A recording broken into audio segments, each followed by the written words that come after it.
Okay, update tayo mabilis sa BTC. Siguro mga 10 minutes lang tong video na to. So, tagara tayo ng, ng lower low. uh, Pwedeng mangyari to, no, na may lower low tayo. So, napag-usapan natin last time, dito sa shorter time frame, na meron tayong ABC, at meron tayong ABC ulit dito. No?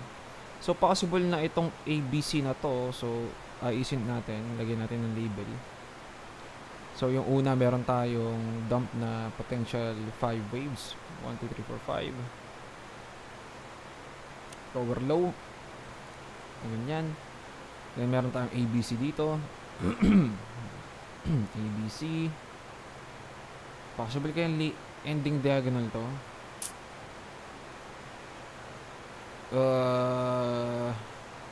May pag-usapan natin kung baka may ending diagonal. Hindi ko sure, no? Then, meron ulit tayong ABC dito. Then, meron naman tayong potential ABC dito. ABC. At baka dito pa lang yung 5 waves. Ganito, no? 1, 2, 3, 4, 5. So, kung titignan natin to, paano natin i-label to ng buo, baka meron tayong A wave, B wave, at dito pa lang yung C wave. Hindi ko sure. So, buburay na natin to, no? So, meron tayong A wave dito na ABC correction. Tapos dito, meron dapat tayong B wave, no? Na A, B, C. So, ang itsura niya parang ganito. Lakas ang ulan, no? Ingay ng ulan. May possible na ganito na ang itsura ng natin, ng ABC correction natin, or yung B wave natin. Ito, yung B wave natin. Baka ganito na itsura, no? Meron tayong ABC. Kasi meron tayong 1, 2, 3, 4, 5 dito na potential para sa C wave. Double check lang natin yung volume. Mataas na naman tong C wave na to, no? So, potential meron tayong ABC correction na naman dito. At mas mahabang ABC correction para sa B wave, no? Possible, no? Ito para dito sa B wave. At ngayon pa lang magpa-pump, no? So, ang last time, ito yung tingin natin, no? Kasi mukhang ABC correction done na rin to, no? Magpa-pump. So, ang kalabasan, baka meron lang tong 3, 3, 5 dito para mabuo yung mas malaking ABC correction para sa B wave na to, no? So, ayun lang yung medyo mali natin dito sa point na to. Hindi ko na-expect na pwedeng mag-lower low pa para maging B wave dito. So, possible naman yon na maging B wave pa dito, no? Na lower low pa dito, tsaka dito. Okay? Pero sa makikita natin, hindi pa rin siya impulsive. Only way lang na para maging impulse to the downside na to, na baka dito na yung ABC correction natin, ABC na buo, then tsaka magdadump. Para maging valid lang yon, kailangan magkaroon tayo ng leading diagonal dito. Which is, meron bang leading diagonal dito?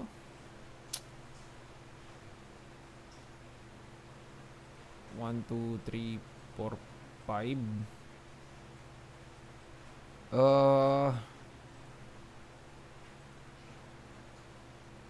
Kaso parang hindi perfecto, no? Ewan ko lang, ha? Medyo sobra tong ano yun, no? Candle close ba to? Hindi, no? Hindi ko sure na, pero generally may mga ganitong klaseng leading diagonal na ginagawa, then magkakaroon tayo ng fake breakout.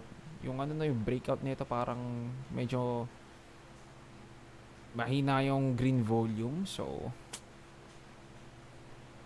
medyo nagkakaroon ng chance tong leading diagonal na ganito. So, hindi ko rin na-expect. Nasa call kasi ako, no? So, medyo may tunog.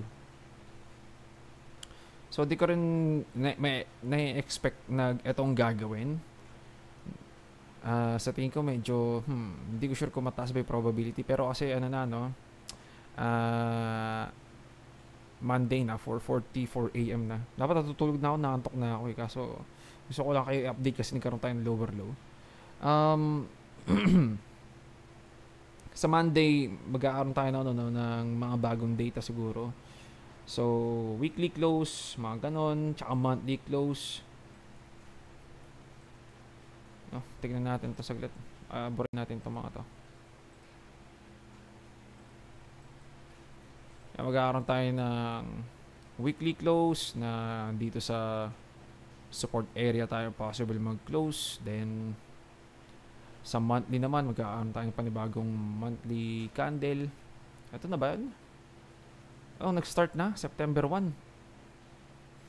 Hindi maganda to, no? Kasi ang ano natin, ang monthly natin, and nag-breakdown sa mga bodies na to, no? Itong mga body closes na to. Breakdown to nung last August, no? So, hindi actually maganda to. No? Oh, hindi support pa ba to?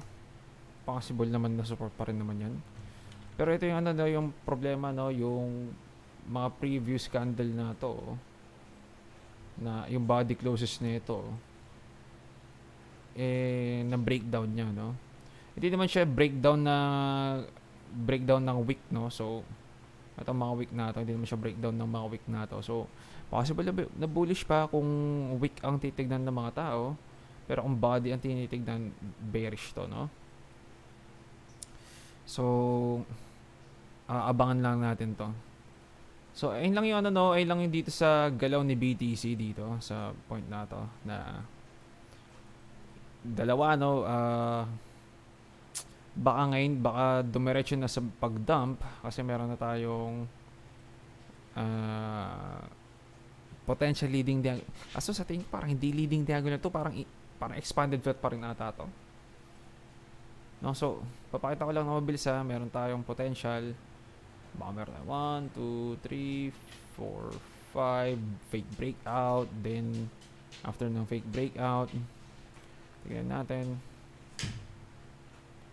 0.5 ang target, no? So mababa yung ano yung bounce point nito, no, kalabasan or yung recovery niya. So 59,250 mga ganun. Pag ito dito pa lang nag-reject na or dito sa mga area to, nag-reject na bago tayo mag 60 lumagpas ng 60k. Masasabi ko baka nga leading diagonal yun, no, at bumagsak. Pero sabi ko medyo mababa yung probability kasi dapat ang mga ganitong triangle na itsura, dapat ang volume, hindi yan. Dapat ang volume pababa, no? So mula dito hanggang dito, mukha ba siyang pababa? Mukha siyang ano, no? Mukha siyang medyo choppy. No, parang flat na, parang hindi mo sure kung pababa o pataas or pababa kung pataas, no? Generally dapat pababa yung itsura, dapat pa ganyan. Mukha naman siya pababa kasi may mga volume spike dito, may mga volume spike dito, no? So, hindi ko sure kung alin doon ang tama. Ang bias ko pa rin yung ABC correction na expanded flat correction. Nakakalabasan, meron tayong A wave.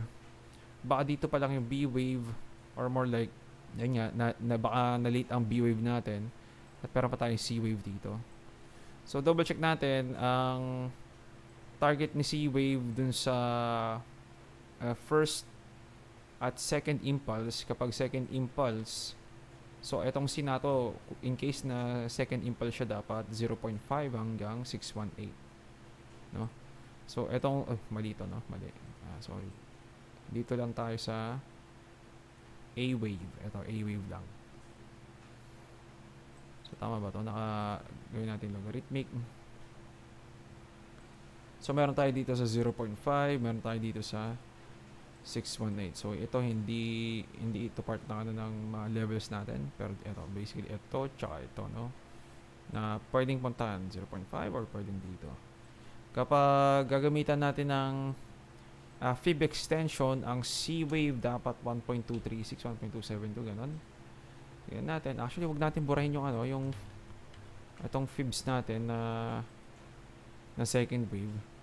Kapag bine-measure naman ang C wave lang, ito ang itsura mula dyan hanggang dito papunta dito, makikita natin kung saan ang 1.272, no? 1.272 dun lang sa to, no? 1.272 dun rin sa 0.5, no? So ang general target madalas nito ay around dito, no? At umaabot ng 1.618 pero hindi pwede lagpas sa C-wave, okay? Umaabot hanggang dito sa 1.618, ha? So bawal yan ganyan para sa C-wave, no? Kasi most likely magpa-pump na yan. So tama lang na nasa ibabaw tong 1.618 ng 0.618, no? So maximum target siguro mga banda dito lang talaga dapat kung ABC correction lang, then tsaka pa lang siya magdadump, no? Or pwedeng dito na then magdadump na, okay? So ano pa ba kailangan natin bantayan sa Monday? Control Z ko na lang na para mabalik ko yung mga drawing ko rin. Yan, okay, nabalik ko na. Yung sum rule kailangan natin abangan kasi sa hindi ko alam kung kailan to, ano, no? Hindi sa month dito, no? Hindi ko pa rin nabubura to mga to. Bukas ata to or mamayang gabi ata to na magkaaroon tayo ng ng panibagong ito sa Sunday, September 01, no? So baka sa open ng stock market ata to lalabas yung panibagong tick ng sum rule, no? So bullish kapag bumalik tayo sa below 0.5, bumalik. Pero bearish kapag nagstay above tayo ng mas higher pa. So ang current natin 0.53, yung rule sa sum rule kapag lumagpas ng 0.5, indication na may paparating tayong recession either after ilang months or baka nangyari na yung recession. Delayed lang talaga, delayed si sum rule, no? So ganon. Ano pa ba? So ito kailangan natin bantayan sa susunod na tick, no? Kung baka mamayang gabi na or bukas pa ng Tuesday, hindi ko sure, no? So ano ba? Yun lang siguro, no? Ang update natin. Last one, tingin tayo kay BTC ulit para ready tayo sa Monday. Monday. Nga pala, no? Holiday ang Monday ng bangko. So baka sa Tuesday pa natin makita yung pinakagalaw ni BTC. Baka sa Tuesday pa, no? Kasi holiday yung bangko, no? So wala atang stock market. So sa akin nagsusupport pa rin naman siya. Punta tayo ng 1 hour. Nakapikit na isa kong mata, no? Inaantok na ako sobra. Volume malakas naman dito. Hindi, zoom out ko, hindi pala ganong sakto lang, no? Tinatry i-breakdown, nagkaroon lang ng liquidity grab. Liquidity grab, then nagpa-pump na ulit, no? So ganun lang naman yun, no? Pag every time may liquidity grab, liquidity grab, nagre-react to the upside. Liquidity grab naman dito sa susunod, nagre-react to the upside. Okay, so para makita natin magkakaroon tayo ng some sort of ano tawag dito, recovery, kailangan ma-break na itong mga previous highs na ito, no? Tsaka ito. So double check natin yung RSI. Sa 1 hour meron tayong bullish divergence. Kaso 1 hour lang to, bullish divergence. Yan. Next one, tingin tayo sa 4 hours. So bullish sa 1 hour. Sa 4 hours, bullish din sa 4 hours kasi meron tayong mas malaking bullish divergence, bullish divergence na parang ganyan ang itsura. Okay, now sabihin natin baka ganito paano. Yan. Bullish divergence sa 4 hours. So ibig sabihin malapit na tong mag-bounce, no? Or baka nagba-bounce na, papunta na dun sa target natin sa bandang 61,500. Double check lang natin. Dito hanggang dito, hanggang dito 61,800. Ito, anong value nito? 61,428, no? Basically ano lang to, no? 61,500 area or 61,400. So meron tayong bullish divergence, so pwedeng mag-bounce. Bearish tayo sa daily kasi nasa ilalim tayo ni 50 RSI. Wala tayong makitang ano ba? Meron ba tayong makikitang bullish divergence? Wala, no? Wala. So, kung nakikita lang natin siya sa 1 hour at 4 hours, most likely, ang pump nito pang 1 hour at pang 4 hours lang. So, pagka ganun na pang 1 hour o pang 4 hours lang, tumataas yung probability na baka corrective move lang or yung pump na gagawin niya, recovery lang ng dump na to saglit. No? Na saglitang recovery and then diretso pa ba. So, ay lang yung nakikita ko sa chart. Wala tayong trading idea kasi ano pa rin, hindi pa rin Monday candles to kahit Monday na, no? 4:55 AM pa lang pero dapat 8 AM pa yung start ng bagong daily candle. Or basically yung ano, no, yung ay nga pala, no, hindi ba kasi hindi pa sa Monday, hindi ko sure. Kasi sarado yung mga bangko. Sobrang inantok na ako, so pasensya na, no, kasi gusto ko lang ipasok to bago ako matulog. So anyway, ilang siguro update natin. SPX sa Tuesday pa ata ito magbubukas. Sa Tuesday pa ata. Ang DXY, no, nag-ano pala, no? Nagtatry mag-recover. So, isang mabilis sa check lang siguro. Baka meron sa daily.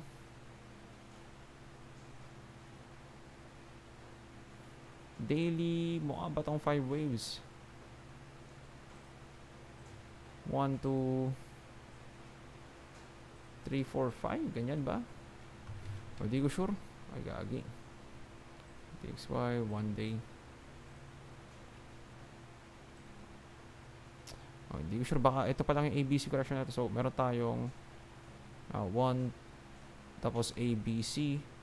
So, 1, 2, at magkakaroon tayo ng 3. Hindi ko sure. Pero madalas, no, kapag malapit na yung rate cut, tsaka yung inverted yield curve, medyo ang DXY, ito yung nagiging taguan ng pera ng mga tao, no? At nagpa-pump siya sa basically sa economic crisis, no? Pero hindi ko alam kung magre-recession ba o hindi. Abangan tayo ng sa September ata ng kung kailan mas sa September, nakalimutan ko na yung rate cut, no, kumbaga. So, ayun siguro update natin. Hindi ko na kayang delete yung mata ko. Okay, so ayun lang, ingat sa trades, GG's boys.